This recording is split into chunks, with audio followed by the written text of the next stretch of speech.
मुंबई के लिए ये नई मुसीबत है। पेड़ गिरने से 2 लोगों की मौत हो गई है, जो आफत और बढ़ा चुकी है। पिछले 24 घंटों की बात करें तो अलग अलग इलाकों में 250 पेड़ गिरने की घटना सामने आ चुकी है। कुर्ला और गोरेगांव में 2 लोगों की मौत हो गई है।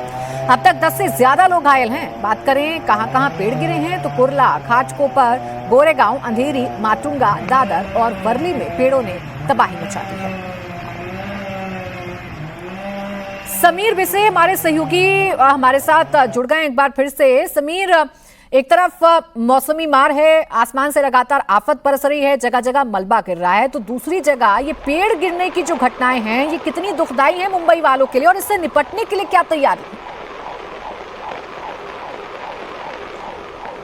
बिल्कुल, निपटने के लिए कोई बड़ी तैयारी हमें प्रशासन की ओर से नजर नहीं आती। उसकी वजह यही है कि जिस तरीके से पेड़ गिर रहे हैं उस पर किसी तरह का पहले ऑडिट नहीं हुआ। ऑडिट इसलिए नहीं हो पाया क्योंकि प्रशासन शायद उसको जिस तरीके से पेड़ गिर सकते हैं, क्योंकि बड़े बड़े पेड़ मुंबई शहर में है, उनकी डालियां मानसून के पहले काटी जानी चाहिए, क्योंकि आपदा प्रबंधन की एक व्यवस्था जो होती है उसके तहत पेड़ों की छटाई बेहद ज़रूरी होती है। जिस वक्त हम ये पेड़ भी आपको दिखाने की कोशिश कर रहे हैं कि किस तरीके से सारा का सारा जो पेड़ है इस वक्त माटुंगा ये जो 5 गार्डन का इलाका इसे कहते हैं, काफ़ी मशहूर ये इलाका है, वहाँ पर एक प्रीमाइसेस से होता हुआ बिल्कुल दूसरी प्रीमाइसेस में ये एंटर कर गया है। और सामने जो हम बड़ी सी इमारत देख रहे हैं वो एक स्कूल है। स्कूल के प्रीमाइसेस की उसकी ग्रिल वगैरह तोड़ता हुआ ये सारा का सारा पेड़ अंदर घुस गया है और इसे काटने का काम जो है, इसकी डालियाँ, इसकी शाखाएँ काटने का काम हो रहा है। कमोवेश यही स्थिति हर उस जगह की है प्राची, जहाँ पर पेड़ गिर जाता है उसके बाद प्रशासन पहुँचता है और डालियाँ काट कर सड़क खुली करने की कोशिश करता है। यहाँ तकरीबन 8 बजे की ये घटना है, लेकिन अभी तक ये सड़क खुली नहीं हो पाई है।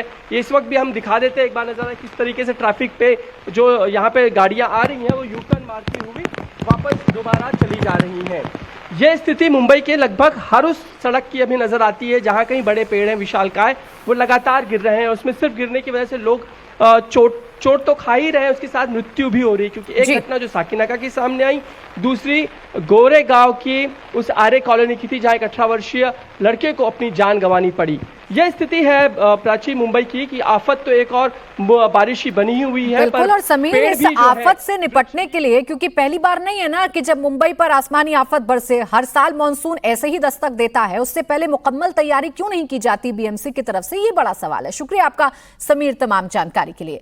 मुंबई से सटे पालघर से इस वक्त की एक बड़ी खबर सामने आ रही है। पालघर में भारी बारिश ने जनजीवन को अस्त व्यस्त कर दिया है। पालघर के कई इलाके जलमग्न हो गए हैं, सड़कों से लेकर घरों तक पानी भर गया है। लोगों को खासी दिक्कतों का सामना करना पड़ रहा है। तस्वीरें पालघर के विरार वेस्ट इलाके की है। पानी से लबालब भरी सड़कों से गाड़ियां गुजर रही हैं। लोगों को पानी में डूबकर आवाजाही करनी पड़ रही है।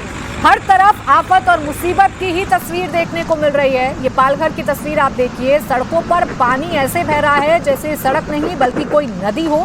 पानी का प्रवाह भी बहुत तेज है, फोर्स भी बहुत तेज है और इस तरीके से लोग परेशान हैं कि इस पानी से ही 2-4 होकर लोगों को अपने गंतव्य तक पहुंचना पड़ रहा है। पानी ऐसा नहीं कि थोड़ा पानी भरा हो, पानी कई फीट भरा है। पानी की लहर देखकर अंदाजा लगाया जा सकता है कि ऐसा लग रहा है कि ये सड़क नहीं बल्कि कोई नदी है और इसी से वाहनों को गुजरकर निकलना पड़ रहा है।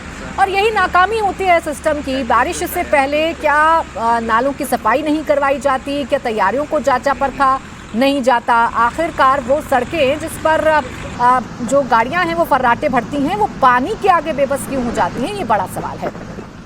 अब आइए आपको रत्नागिरी की तस्वीर भी दिखा रही हूँ। ये तस्वीर आप देखिए, यहाँ भी लैंडस्लाइड की वजह से सड़क बाधित हो गई है और सड़क के दोनों तरफ इस वक्त ट्रैफिक देखने को मिल रहा है। दरअसल पहाड़ से मलबा आता है और वो मलबा सड़क के बीचों बीच आकर गिरता है, जिसकी वजह से सड़क ब्लॉक हो जाती है और फिर लंबे जाम से लोगों को 2-4 होना पड़ता है। ये तस्वीर आप देखिए, जहां तक आपकी नजर जाएगी आपको गाड़ियों की एक लंबी लाइन नजर आ रही होगी और ये जो नज़ारा है ये सड़क के दोनों तरफ है, यानी सड़क के दोनों तरफ इस वक्त जाम लगा हुआ है। और अभी जो टीमें हैं, प्रशासनिक टीमें हैं, वो मौके पर मौजूद हैं और जेसीबी हैं, मलबे को हटाकर इस रोड को जल्द से जल्द खोलने की कोशिश जो है वो की जा रही है।